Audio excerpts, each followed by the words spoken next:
Everybody keeps telling me I need to go to therapy. So Marie is going to be my therapist. I feel like she's had what 9, 10 years of therapy now. So Right. you know how it goes, you know some of the questions to ask and stuff. And we are going to find out, am I broken? I know I'm broken, but why am I Well, broken? first of all, we're all broken in some sort of way. We all carry trauma, even if it's something small that happened in your childhood. When you're a child, those things are big to you, Sure. Okay. Okay. right? And So, it could be so the smallest little thing that is hard for a lot of people because, you know, when you come from a family that has a lot of dysfunction and a lot of mental health issues within your family, it it affects you. It affects who you become. sure, 100%. Because I think a lot of people don't realize how much your younger years actually like shape who you are. Obviously, as you grow and as you kind of build that sense of self and understand how the world works, your viewpoints and the way you react to certain things can change. But Right. you will still always see things from the eyes of like your childhood self because it's just what you initially learned. You know, though, what I've learned in therapy, I go back because I'm not that same version of myself anymore. I Right. go back to that little girl and I show her love and compassion. Okay. That's what I've learned in therapy. I go back to that broken girl and I comfort her where she needs to be comforted. And that's what therapy has taught me because it's helped me to go back to those versions of myself. Okay. I don't know how to do that. Right. You know, EMDR therapy is what really helped me to do that because I never looked at it that way. I had more of the same perspective as you, as like, we just grow up, we deal with what we deal with, and it is what it is. Hmm. And you just push through and you work through. But the more that I was in regular therapy and I started talking to my therapist, I started realizing a lot of things that I thought were normal were never normal. Right. For a long time. I mean, Right. you're in your household, you know, unit for at least usually 18 years. When did you move out of your parents' house? The day I turned 18. See, you and I are the same. I got right out too. And that's for a reason though. Like why did you feel the need to have to leave? I think the biggest thing for me, it wasn't a super stable environment, and I understood for a long time that I needed to get out of that so I could actually thrive and be myself and be comfortable. Can you paint us a picture? Okay, so I have a mom and a dad. They were together my entire childhood. They're actually still together. They did break up for a little bit, but they were. My dad had a lot of anger issues while I was growing up. I mean, he's the type of dad that would like if you did something wrong, it would usually be screaming at you, not like telling you, "Hey, fix this, fix that, whatever." It would Right. be, A very loud household, right? yeah, Everything was loud. yep. So I have another question for you. So when you're just sitting there, is it hard for you to sit in quietness? Does it feel weird to you when things are quiet? Is there still that noise in your head? I guess sometimes I kind of have trouble like being just literally just sitting and Right. being still. It's not that it bothers me, but maybe there's something on some subconscious level that I don't realize. Right. I think that I've learned in therapy over the years. I grew up in a very loud household, just like you. I was constantly punished, like no matter what I did. Yeah. Yep. And the punishments weren't like, oh, go to your room for 5 minutes. It was like, you're punished for 6 months. Yeah. Like, Right. Yeah. and that was it. And you had to be in your room and do nothing. And like, you're Yep. stripped to everything type of deal. Very like military kind of, like everything has to be a certain way. Yep. And Okay. now, when I started to go to therapy, I started to realize like a lot of my ways were formed in early childhood. A lot of my Like, I wanted to escape out of my parents' house just like you did. It was because I always knew when I turned 18, I'm getting the hell out of here. Why did we feel that way? And I think some of it too, because I'm trying to think of what my like mind frame was at that time. You were probably thinking about like your freedom with girls and being able to have Yeah, your own crib and bring, yeah, right?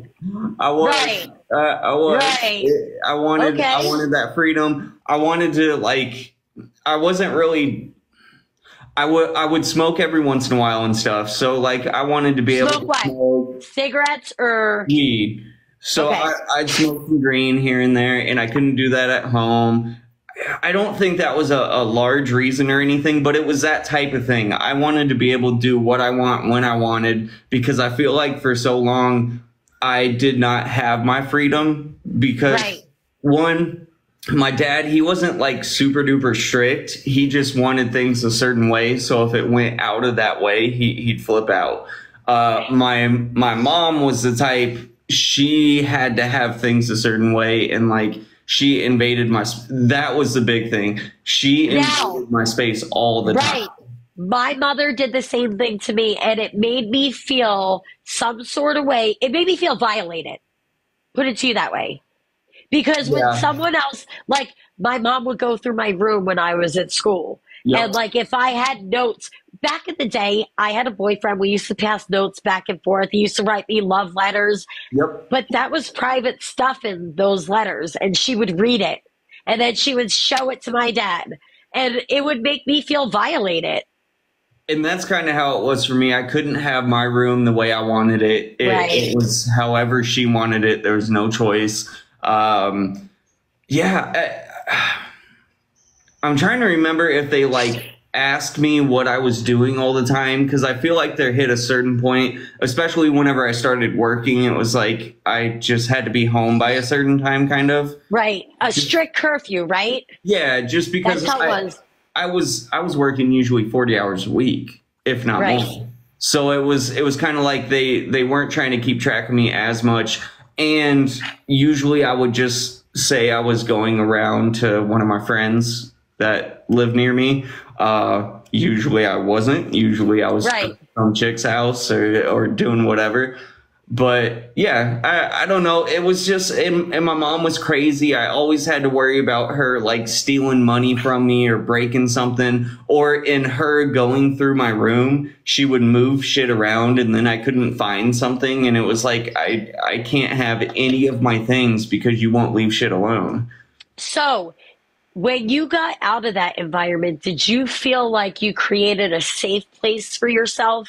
A place that was all yours and a safe place? Mm, no, no.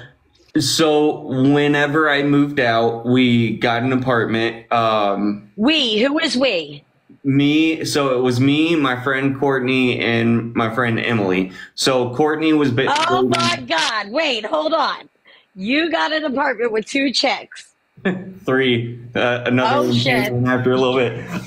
Hey, someone has a quick question though, and I think this is relevant. Was your mom an addict or an alcoholic? Like, No, what would make her want to take your money? she's just fucking nuts. Okay. She didn't use substances. She didn't do anything like that. She's just a fucking psychopath.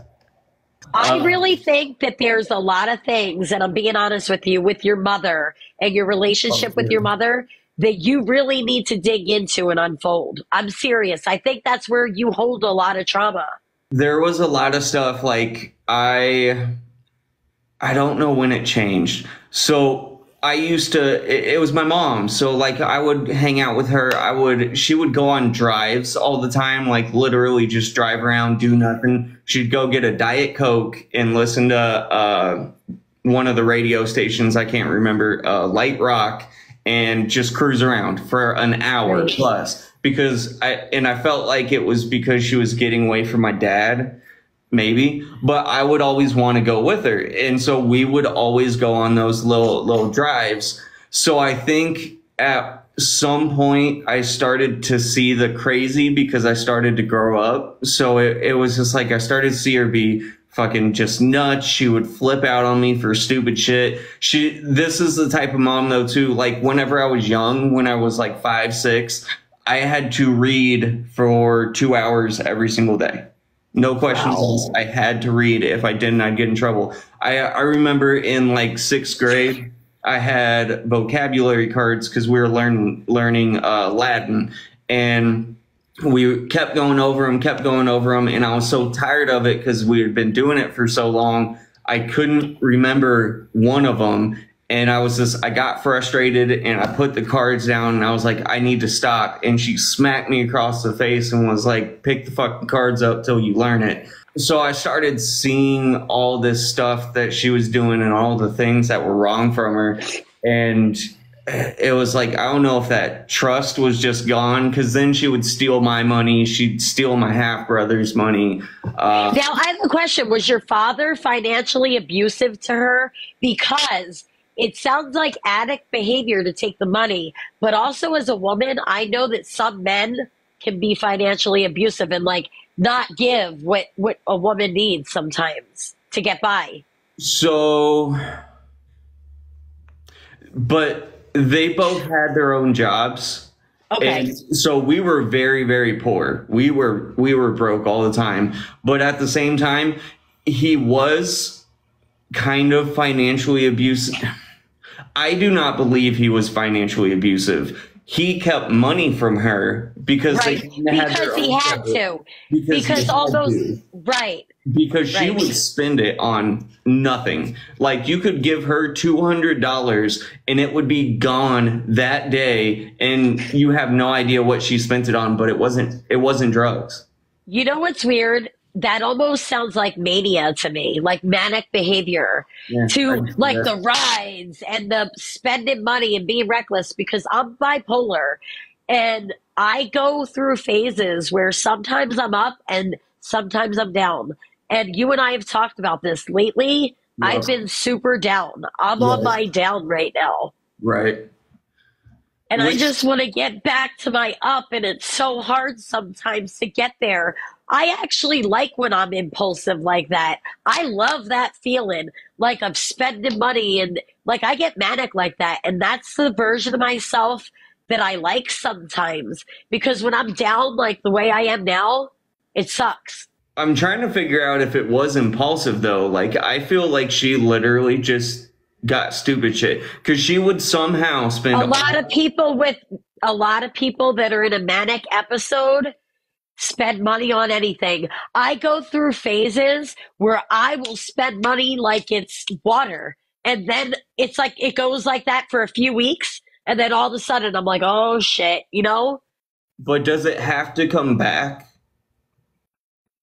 It always cycles like that for me. See, I feel like she's the type, she never left the mania. Right. Some people are like that, though. Some people, especially if you have an untreated mental health disorder, stay stuck like that. Was she like the type of person that didn't sleep at night? Could just always have energy? Yeah, kind of. Right. She didn't have sleeping issues though. She just wouldn't, she would only sleep like maybe 5 hours a night or so. She didn't sleep for a long time. Right. Like Ricky said, it sounds like borderline personality disorder, something like that. Oh, I'm sure. But absolutely. And so she's a nurse. Really? I never knew that. So your mom's a nurse. So she must have been making decent money if she's a nurse. Not really. She did okay. That's the thing. We struggled so much with money, and my dad worked for Caterpillar for years, like 15, 20 years. Okay. She was a nurse. She wasn't like a nurse at a hospital. She was a nurse for elderly people, like home healthcare nurse. And then whenever I was younger, she did nursing at like a adult special needs center. So people who were disabled, but adults. So when you left the parents' house and you went out on your own, you still didn't feel like you found your, what you call freedom from that situation? No, and part of that was so Courtney, one of them was my homie T Shop's girlfriend. And then the other one, Emily, she was my homie Jesse's girlfriend. So we all were cool. Me and Courtney were like best friends, and her and Emily were cool. And Emily was on some shit trying to make it so that I couldn't live there. I'll tell you why after a little bit. She was trying to make it so I couldn't live there. Because they both wanted to move out, and Courtney and I had always had a plan. We were going to move out together. So Emily went behind my back and got a 2-bedroom place. And so it was 2 bedrooms and then like the living room and then another little living room area. It was kind of weird. So I was like, well, shit, I was planning to move out. What the fuck happened? And it was a whole thing. I found out later Emily did not want me to live there because she wanted to fuck me and knew she couldn't control herself. And if we lived together, she was like, "Oh, it's going to be bad," because she had to set that boundary for herself because she knew what was about to go down, basically. But she did it in a dirty ass way.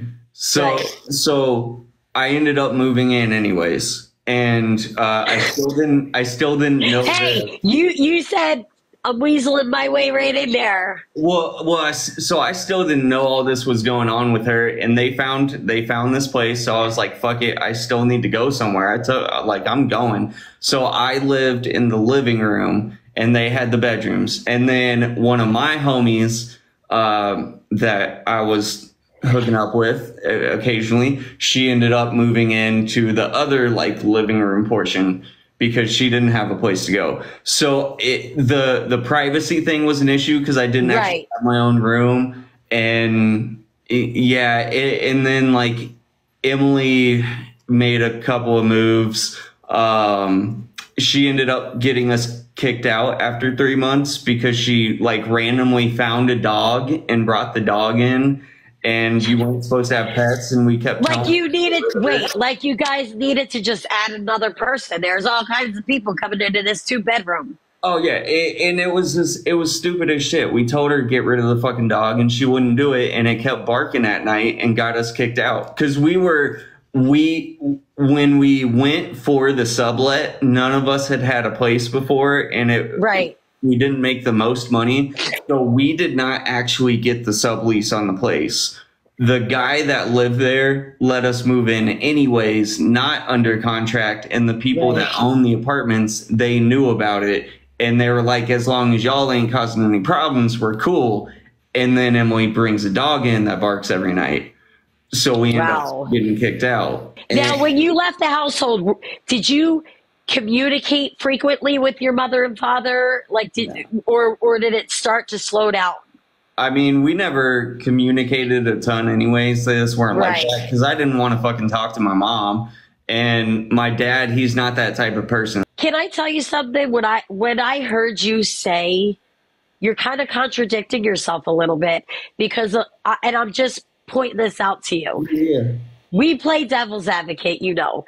Sure. Yep. A little while ago, you were saying you did look forward to those rides with your mom. So there was a point, right? There was a point where I feel like maybe you got hurt because you did look forward and enjoy that. There's a part of you, I feel like it hurt you. Right. So I looked forward to those until I was like 10, 11-ish. And then I started becoming self-aware enough. I noticed the moving all my shit all the time, and I constantly lost things. I realized I couldn't have my own money because she would steal it. She stole from my brother. She treated my brother like crap because my brother was my dad's, not hers.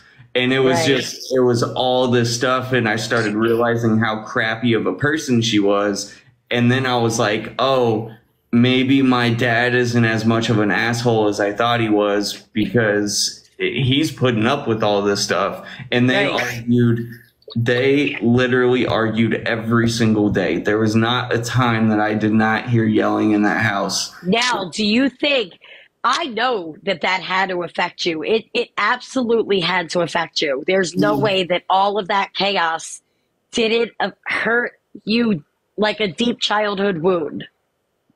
See, and this is the part of therapy that I don't know, maybe I just don't understand. Because in my eyes, all that happened is I decided, okay, this is what I do not want later on. Right. This is what I don't want for my kids. And it shaped me so I did better than them. You want to break that generational trauma, that cycle of Right. abuse that probably came from their parents and their parents. It cycles down. Yep. And you want to be that end person for that cycle. You want to be the one. It's always the black sheep in the family that's the cycle breaker. Remember that. Just to kind of give you an idea of how my mom was too. So, like I told you, my mom worked at this place. It was for adults, but they were all mentally disabled. Some of them more than others. A lot of them couldn't move, like on their own and stuff. Right, like bedridden. Right. So she had a few people that she like took care of regularly. And while I was maybe 12, 13-ish, she would continuously talk to me about how much she loved this one of them named John, like was in love with him and wanted to leave my dad to be with him. Wow. And like it's a mentally disabled. He wasn't right. As mentally gone as a lot of them were. He just physically couldn't do anything. Mentally, he was very there. But it's just like you're talking about you're thinking about like where's your brain at? Like you're this nurse, like I understand. You're thinking like, what the heck? And this is the type of shit that my mom would do all the time. Like that type of stuff. Just absolutely batshit wild, crazy stuff that makes no sense. And she's the type of person, she has to be the victim no matter what. So she would wrap me into it, trying to get me to be on her side against my dad. You know what that's called? Triangulation. That's what that's called. Where somebody tries to keep a fight and it triangulates. Like it gaslights you and your dad all at the same time to get everyone arguing. See, I just call it that fuckery. Is a behavior. That's actually a narcissistic trait right there. Triangulation. Yeah. No. Absolutely. And like I said, I just called it fuckery. But this is the type of stuff I wanted to get away from. Like, that's why I left whenever I was 18. It was all that types of shit. When did you ever get to a point? Because that apartment sounds like you went from one toxic situation to a different type of toxic situation. Once that happened, again, we were only living in this place for about 3 months. And whenever we got kicked out, I then became homeless. And I was homeless for quite a while. And near the end of the few months that I was homeless, I ended up moving in with my buddy T-Shad because that same night we got kicked out, my car broke down. I remember that. Yeah. I have one question to backtrack a little. Okay. When you became homeless, why did you not reach back out to your family? Or did you just know that was just going to be a no? Because for me, I was homeless before. My family didn't want me back. Like I was not allowed back there, period. It was a little bit of both. I knew what the answer would be because I was so adamant on getting out.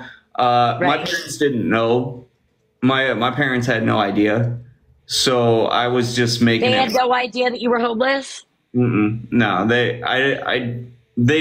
know now. I did tell them later on, but no, they never knew. Like Erin's saying, like her parents said, once she's out, she wasn't coming back. And that's how my parents were too. Right. And it's like they wanted all of my stuff out of the house too. Like I wasn't allowed to keep anything there. Like all my stuff from my childhood is gone because I had to take it with me and I lost it over the years. Did that happen to you as well? Yeah, to some degree. I did have to take everything. I didn't lose all of it yet, but sometimes, Kyle, it's the small things that you don't even realize that really do affect you. It affects the person you are today. it affects, like, that was a whole different version of Kyle. You Mm. need to go back to that child Kyle that felt hurt and broken and give him some comfort. Like, give him what he needed in that moment. Maybe a hug, maybe hold yourself like this. Like in EMDR therapy, I do this a lot.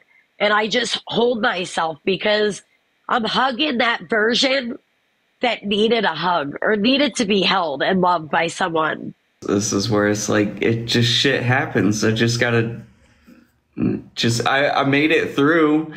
So Right. during that time in my head, obviously it sucked, but it was just like, I don't have time to be pissed off or make a pity party for myself. I don't have time for any of this shit. I got to make Right. money, get a new place, and figure out what the fuck I'm going to do because I've got nothing now. So I don't know. I never even got down on myself. I didn't get depressed. Yes, it sucked and it was hard, and I never will go back to that, but I figured it out and handled it. How long were you homeless? About 2.5 months, and then I ended up able to move in with my buddy T-Shab at his parents' house and shit. I remember you telling the story. That's when you got pulled over with the cops and all that, right? Okay. So, and then I had shit like that happen. It was my first, like, it was the first time I got in trouble where I was actually like being convicted. I was being accused, had to go to court, all that bullshit. So yeah. So basically, at that point, you're really living in what's called survival mode. You're just going with the flow. You're putting one foot in front of the other and just doing what you have to do to live in the moment, right? Yes. And during that time, I was a young kid, you know, just right. I didn't have a lot of worldly experience yet. I thought I knew what I was doing because I was making shit work and I was getting back on my feet. I was with T-Shab at his parents. Me and T-Shab would be in the basement kicking it all the time. And I think it was right about then me and T-Shab really started getting big into the Ritalin, because me and him would be kicking it down in the basement all night, playing video games or playing guitar, doing whatever. And he got a script every month. He got a whole bunch of them. So he would just dump some out, crush them up, and we just start doing lines. And it was just, I didn't feel like I was using it to escape. I didn't feel like I was like getting some extreme high that I was super happy about. It was just, we were kicking it, having fun. It was just like going and drinking some beers. Well, hey, it's all fun and games at first. Like, I could remember my first experiences with certain things, but then the fun ends super quick. We all know how that goes. Yeah. What do you think made you want to pick that up and say, hey, yeah, I'll do it. I'll try it. F it. Was it just like being a teenager and experimenting? Yeah, that was really all it was. And T-Shab was doing it and he was fine, and me and him would drink all the time and shit. So it wasn't as big of a deal. And in my mind, I was still pretty ignorant to that type of thing. So to me, I don't know anything about withdrawals. I don't know anything about getting addicted, nothing like that. All I'm thinking is me and my homie are going to get lit up and play some video games and kick it. I used to, at first, when I started even using opiates, it gave me an energetic feeling, like I could clean. I wanted to organize things, like scrub it and that, I love that part of me. I love that, though. That was the part of it that I wish I could get back inside of myself. Like that energy, that like, wanting to move around and do so much. And it was the same with me whenever I used opiates. I got that energy. I felt like I was like mentally sharp and just ready to go. I wouldn't run out of energy the entire time. Yeah, it was great. So you went through all these experiences with like a loud house, things being dysfunctional. Did you ever get to a point in your life where you felt contentment and peace? Not really, because the next place I moved into was it was with a couple of my homies. It was CB, Rosie, and Blake, and this was all of their first place. Like they Okay. hadn't been somewhere before. So whenever I moved into this place, it was supposed to just be me and TB, and me and TB were good friends. So we are gonna move into this place, just have a nice chill place to ourselves, no big deal. Blake and Rosie ended up coming in, and this was a townhouse with a basement, a main floor, and then it had 3 bedrooms up top. Okay. So it turned into, I take that back, it was 2 bedrooms up top. Me and TB were up on the top floor, and then Rosie and Blake were in the basement, and that was their rooms because they ended up moving in. This place, I tell you, the shit that our neighbors had to deal with. Oh my God, I can't even believe. Bro, Come on, let us know. Come on. we had keggers daily. Every You had what? fucking Oh, keggers. Oh yeah. we Oh my had God. we had times where we had 80 plus people in that little ass fucking townhouse. We Dude, had I can remember those days. I It- remember it's- those days. it was non fucking stop. So at this time, I am also working overnights. So I'm not there for all of these keggers and parties and people being wild and shit. Right. I'm there for some of them, but not all of them. So it finally ends up to the point, I show up one day and I'm in school too, working overnights in school, trying to do my thing, trying to get on track. I show up one day, my laptop for school is missing, and so is my TV. These Oh, motherfuckers, fun. these motherfuckers let people come into our house that stole my stuff, and that laptop. I didn't have a bunch of extra money. I bought that, and that was Right. everything I It had. was something that you valued because you didn't have money like that before. I completely understand that. Well, and I needed it for school because I was in school for computer programming. Like I Wow. needed that laptop, and it got stolen. And it was just like it was chaotic environment again. It was back So to that's very similar to your childhood environment. Right. You literally went from one toxic situation to the next, and I bet you to the next. So it did trigger that past with my mom because not only was I pissed, it went very bad for the person that stole that stuff.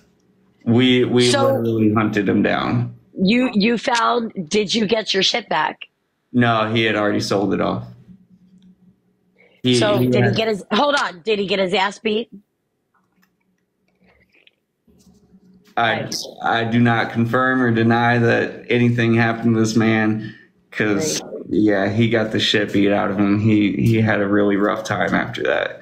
So you've always had people like sneaking behind you, taking things, stealing things. You never felt safe in an environment that you lived in.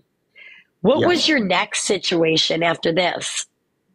I ended up finally giving up there because I was so tired. It was shortly after that. I told him, "You're out of luck. I'm not, I'm not paying rent anymore. I'm sorry if that leaves y'all in a spot, but you guys have fucked me over too much." And their excuse was, "You should have had a lock on your door or whatever."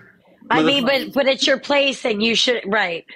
There's a lock on the front door, and if you're inviting people over, it better be people you trust, and at the very least, make sure everything is under control. That happened to me before with someone. So I used to do hair. I had this girl that I was doing her hair, highlighting her hair. So I had the foils all in her hair, but I had to go pick my ex up from work. So I told her and her boyfriend like an asshole. I should have never did this. I had an apartment with my best friend at the time. I said, I'm going to let the foils sit in your hair because they got to sit there for like 30 minutes anyway. I'm going to go Right. grab him. I'll be right back. I come back. I didn't know nothing. They ransacked the whole place. They stole all the jewelry in the house. Yep. It was my best friend at the time. And they took things from her grandmother that her grandmother was in the Holocaust, like stuff Oh, like shit. that was like unreplaceable stuff. I felt like a piece of shit because I didn't have the valuable stuff that really got stolen, and I didn't care. But Right. it was her stuff that got stolen. And that really broke my heart, and it ended our friendship, unfortunately. It's hard when stuff like that happens. After all that happened, I went back to my parents because I couldn't do the overnight and everything. There's just so much going on. So I ended up going back to my parents. It was pretty much back to how it was before I left the first time. Like, my mom would go into my room, fuck with my shit. And at this point, I'm like 19, 20. I have a question. So when you went back, did you ever think like maybe I need to like start hiding my shit or get a lock, a different lock for my door, or did you learn sneaky manipulative behavior to try to protect what was yours? I changed the doorknob and stuff like that, so it had a lock on it. And it wasn't to be sneaky though. It was, I No, literally had it was to. like you had to, yeah, like you had to go around her though, like, you know, to Yeah, make sure she couldn't find it. Yeah, that's crazy. But you know what, Kyle? A lot of us have had similar experiences growing up. I feel like it makes you feel violated as a person because it's supposed to be your safe place, but it's not. So now when you have your children, do you do the same thing, like, or do you let them have? I mean, I go in their rooms every once in a while and like clean shit up, but no, they Right. have their own shit. Right. It's theirs. Yeah. Right. And It's hard. You know, I think a lot of people, like your parents were probably like baby boomers or like around that generation. they were. I think that generation carries a lot of generational trauma. I really do. I think it's the way that they were raised and their parents were raised. And it just trickles down. But we are trying to be the cycle breakers of those situations. Our generation is the ones that's like, no, this is not okay. F this. We have to change it now. Sure. And I feel like that happened to some degree. The problem is it went overboard. I mean, it has gone overboard, and now it's like things have changed that shouldn't have been changed, and just all types of stuff. Right. Like a lot of times people were raised not to talk about things. Like, put it to you this way, my family doesn't even really know I do this. It's going to be a problem if they find out. Like, they're not going to be happy about it, but they're never going to understand the reason why I share all my personal business. It's because I feel like by sharing, it helps to get it off of my chest. But not only that, it holds me accountable for certain things as well. Sure. And I like helping other people feel less alone. It fills my cup. See, I felt like my dad, he got a lot of help because he went to therapy for anger management. So he would never express himself, because if he had when he was little, he would have got beat.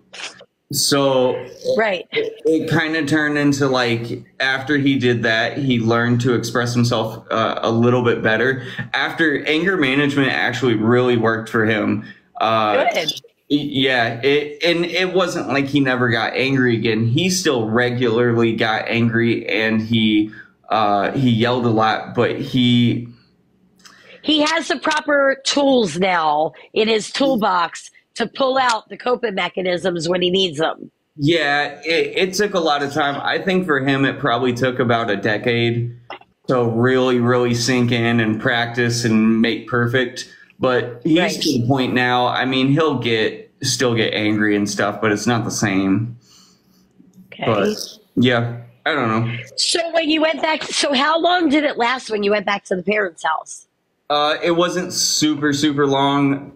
At this time, again, I was working overnights. Overnights were so rough. Like, there was so much going on. I feel like I probably was just disappointed that no matter what I did, it wasn't working out on the outside. And it was because other people that I was choosing to move in with other people that apparently couldn't handle themselves. So I told myself I need to just get a place by myself and call it good. And I had to figure out how to save and do all that stuff. So I was working overnight. This is when my ex came into my life, and like she just, I don't know, she was just kind of there. Now, were you using it this time? No, not yet, not yet. Okay. Obviously, I was doing the random things. I do stuff here and there, but not like that. And let's see what was happening. So me and my ex, we were not really protecting the safest or using the safest sex measures. So she ended up getting pregnant. We hadn't been together for very long. How long were you together when she got pregnant? Just curious. I can't remember. It was maybe around a year, probably less. Okay. It was probably less than that. It had to have been less than that. It definitely was. It was probably closer to like 6 months. Okay. So we made that mistake, and then we kind of like convinced ourselves that it was going to work out. And then now, how old were you at this time when you had your first child, or when she got pregnant? 20. Okay. I feel, yeah, 19 or 20. Now, was it hard, like, to tell your parents, or for her to tell her parents? Was it like a disappointment? Oh yeah, yeah, 100%. Right. It was. It's crazy because, like, our parents had us at even younger ages sometimes. You know, people had kids younger back in the day. But for some reason, I felt the same shame telling my mom when I was pregnant. It's like a weird thing. Well, and I mean, I was an accident and all types of stuff too. Like I was not. My grandma told my mom to abort me because, yeah.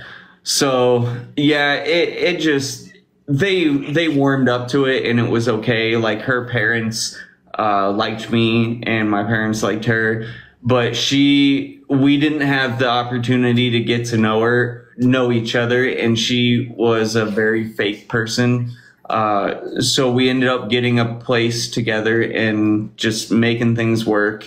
And I realized she really sucked to live with because she let everything just be dirty all the time. Well, the thing is you probably came from two different complete backgrounds.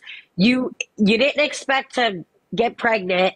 Here comes this pregnancy, and now you guys are getting to learn and know each other. So Right. It's like backwards almost. Right. And I'm sure there was a lot of friction there because you're one way and she's the opposite way. There was. It wasn't too bad until Jax like came into the picture, because once he showed up, just all that stress, she would leave. And then, like, when I would normally go to sleep, I had Jax. So I was taking care of him, doing what I needed to. She would get home from work. By the time she got home, I had 4 hours until I needed to be awake and heading to work. So, like, I would maybe get 2 or 3 hours of sleep every single night. I was just, That's parent life. I hate to say it, but that is straight up like that is newborn life. it No is, sleep. but it's way harder on that schedule because shit, I've done it more than once, and Jax was way harder just because of our schedule and being broke, and that was Right. that was a big thing. We were broke, and we were. And can I ask you this? When you're broke and now you have a child to take care of, I'm sure that made you reflect back and think, oh my God, I'm living my parents. I'm living the same life that they lived, and I'm going to be screwed. Yep, I told But myself that gave you the motivation, right? Or not at that time? Yes. it did a little bit. I fell into like. It's hard because, see, normally I can push through pretty much anything. I'll work my ass off. I'll do whatever I need to do. And I was that way back then. But at the same time, I was just so fucking tired. Because I'm telling you, working overnights just by itself, no kids, no nothing crazy going on. Not everybody is built for that. I could do it for a while, but after you're doing it for years, it wears on you.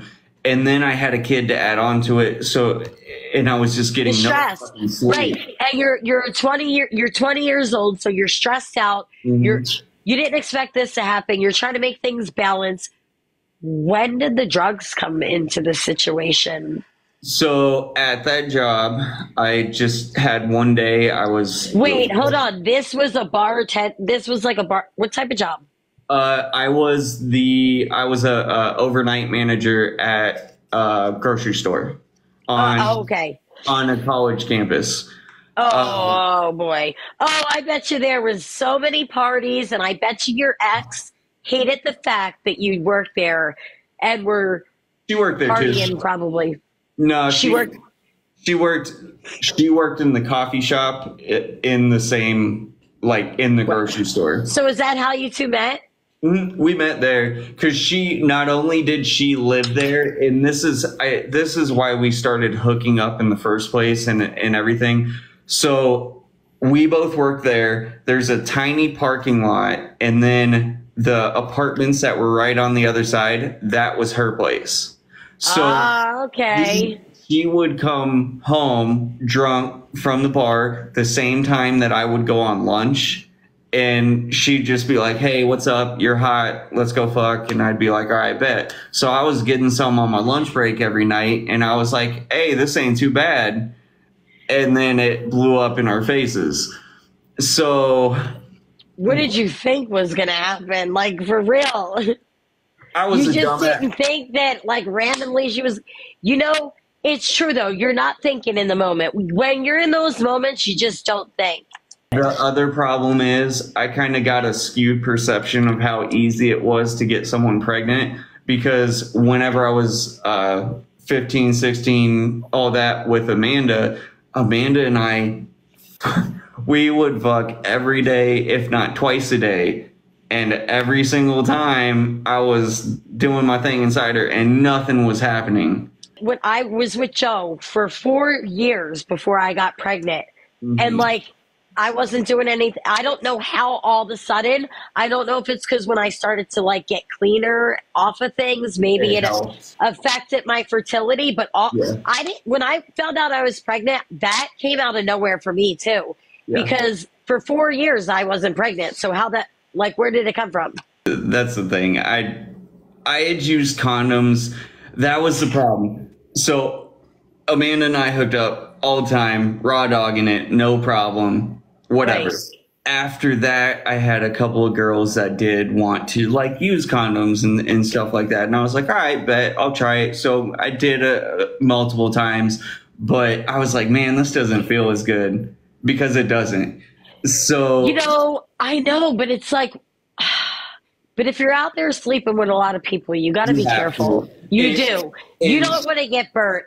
See, this is how I look at it. As a woman's perspective, I don't give myself away to a lot of people. Like I am very, I, I could count on my one hand how many people I've been with, seriously.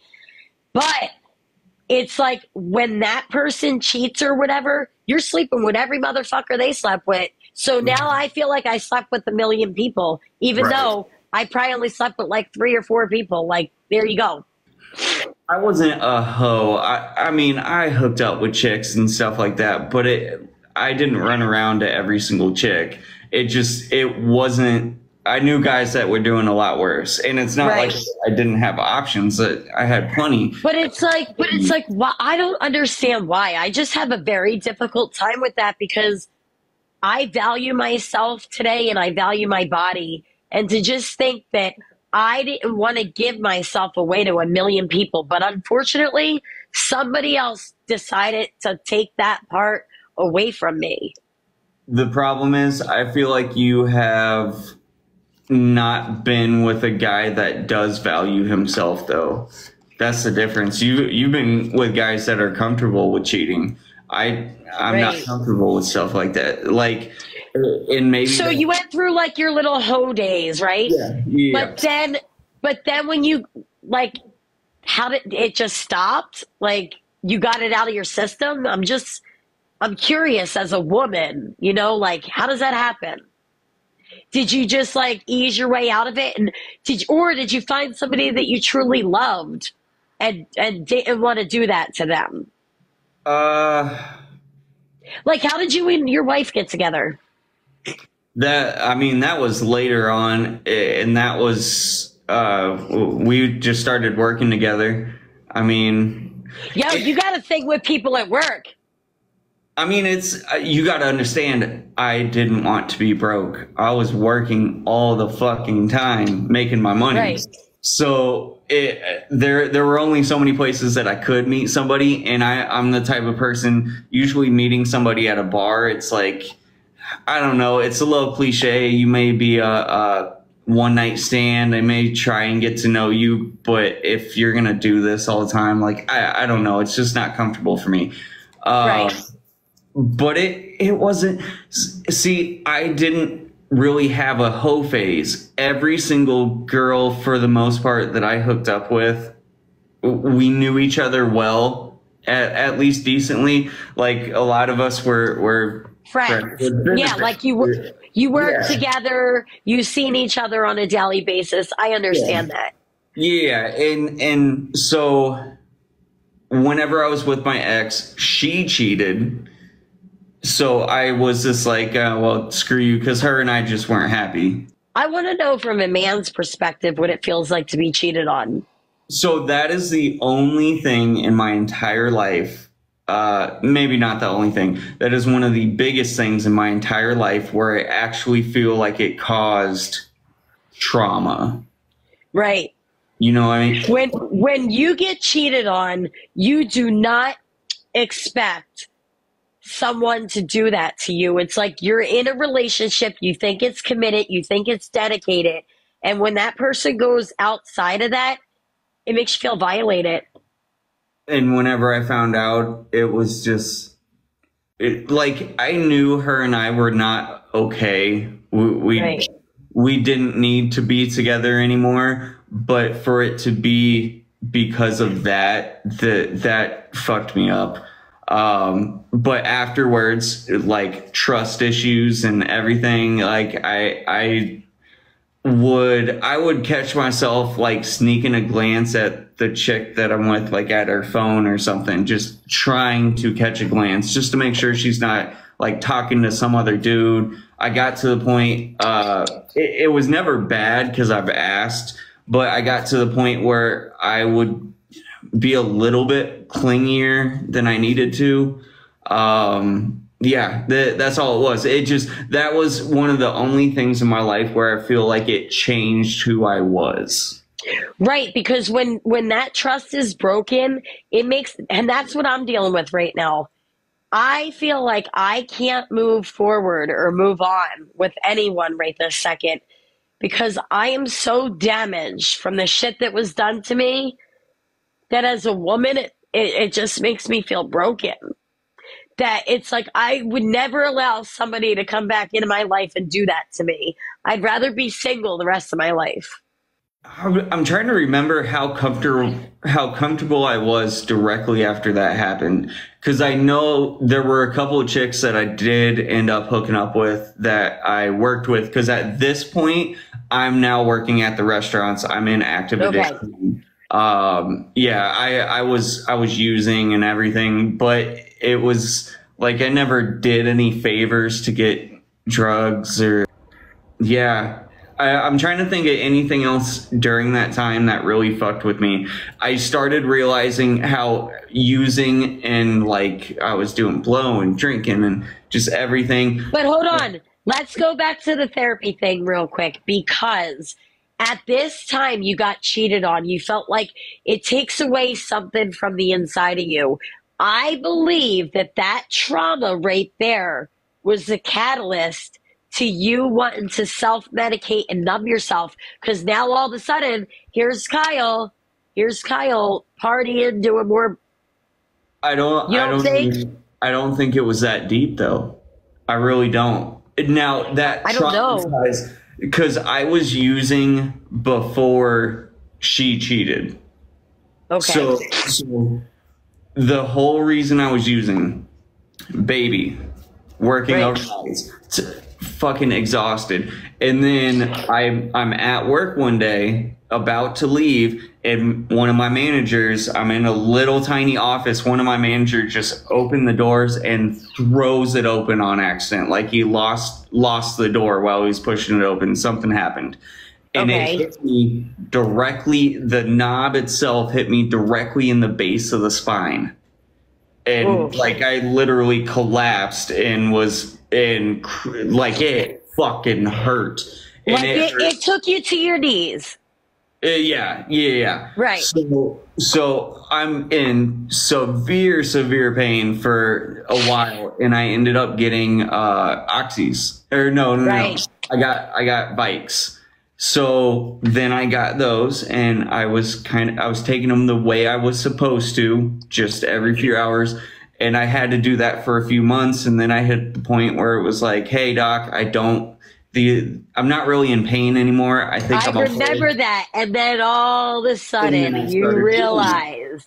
So I was stuck in everything going on, tired, even as a person who's not addicted to anything. I was so beat down, exhausted, and I was unhappy because my marriage and everything and it wasn't anything I couldn't handle though. But then all this happens. Now I'm going through withdrawal while all that was going on. Because you didn't realize that as you're taking these pills, you are building a dependence and a tolerance to that medication.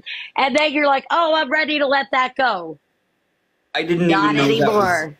The doctor didn't taper me, nothing. I didn't know that was a thing. So people have said this shit in the past. You got to understand, I had no experience with painkillers, and I had used plenty of other substances, and I had gone through withdrawal, but it was never really like that crazy.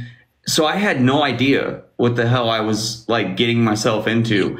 But I'm in withdrawal for, it was a couple of days, and I'm like, this is hell. When is this going to end? I can't do this. I'm literally. How did you realize it was withdrawal? You just, after you told the doctor you didn't want anymore, it's just you started feeling like shit probably 3 days later, 2 or 3 days later. Oh, it was after like a day. But I'm at work and sweating. And I'm like, dude, I keep shitting myself. Everything's going on. And I'm at work talking to my homie. We'll call him K. I don't want to put his name out there. But I'm talking to my homie K, and I tell him what's going on. I'm like, man, I don't know what's happening. He knew I had been getting some pills, and he was like, dude, you're going through withdrawal. You stopped those pills, didn't you? And I was like, what do you mean I'm going through withdrawal? I wasn't abusing them. What the fuck are you talking about? And he's like, you don't have to abuse them. You were just taking them long enough. And I was like, well, what the fuck? Nobody told me this. So all of this is going on. And then Kay is like, don't worry, bro. I got you. Hey, they always have something for you. That's the way that it always freaking works. Well, he was an addict. He was an addict, and I didn't even know. So. Oh, he saw you coming from a mile away, and he wanted to pull you in, baby. So he gave me what he called the Cody cocktail, which was basically, it was 2 Vike 10s, a blue, an oxy, a couple of Zany bars. There's something else in there. It's been. I would have left those Vicodins out of that cocktail, though. But it's that batch. So he gave me one of those. He was like, why don't you take that blue one? You'll be all right. So I take a 30. And then for the first time, I take enough where it's like I get high. So you get that feeling, right? And I don't know this is going to happen. I don't know any of this is going on. I just think it's going to make all this stop. So I take that. I turn into a fucking superhero at work. All my stuff is all my pain and everything is gone. All my physical pain. I go. All your mental pain is gone. Hey, the baby's crying. Okay, like it's pains, not right. It takes everything and lessens it. Whenever I went home for the first time ever, I was not tired, and I was I was playing with Jax and I was doing my I thing. understand 1,000%. It's like, it makes you feel like, oh, I could do the job. I could do the wife. I could do the baby. I could, Whatever I I could need. mow the fucking lawn today. And it's just like, if you haven't been, and this is the thing, so many people talk about this. Everybody says, oh, your trauma made you use or whatever. I feel like I could get past my trauma. It was the perfect time, the only time in my life where I was so beat down physically and mentally that I needed it. And it filled the void of I need that energy, and that's all it was. But then Right. it turned into she cheats. Amanda came out and told me that the child that we had together wasn't actually mine. So while I'm in the process of experimenting and learning to start using, all this really bad shit just comes to So surface. was she confused? Like, so was she like going back and forth? How did that all? This kid was like 4, I want to say, by the time all this happened. But her and I were together. We hooked up a few times after the fact, after we broke up. And she wanted me back. She kept just begging. And I just told her no because I wanted to experiment. And honestly, it was stupid. I should have stayed with her. But I have my wife now and I'm happy. I went through a lot because of that. So she was hanging out with this dude who I did not like, but we weren't together anymore. So it was kind of like, whatever. You have no say, right? At that point, right? So I didn't like him for a reason. He ended up slipping her some X and RAP'd her. Yeah. So she didn't tell anybody this. So whenever that baby ended up in her belly, she was just like, oh, it has to be mine. I'm like, we just hooked up on Valentine's Day. You know what? It could be mine. I thought it was a ploy to get me back. So I was like, it's not mine, but whatever. So all of this goes on. She goes out of her way to make sure I can't see him whenever I say, you know what, just in case, I want to find out. I want to be in his life. I want to make sure. So you were trying to be present. You didn't want to be the father that walked away from a child. Right. But she was making it difficult because, and I'm sure that she endured a lot of trauma because I've had that happen before, and it fucks with you as a woman.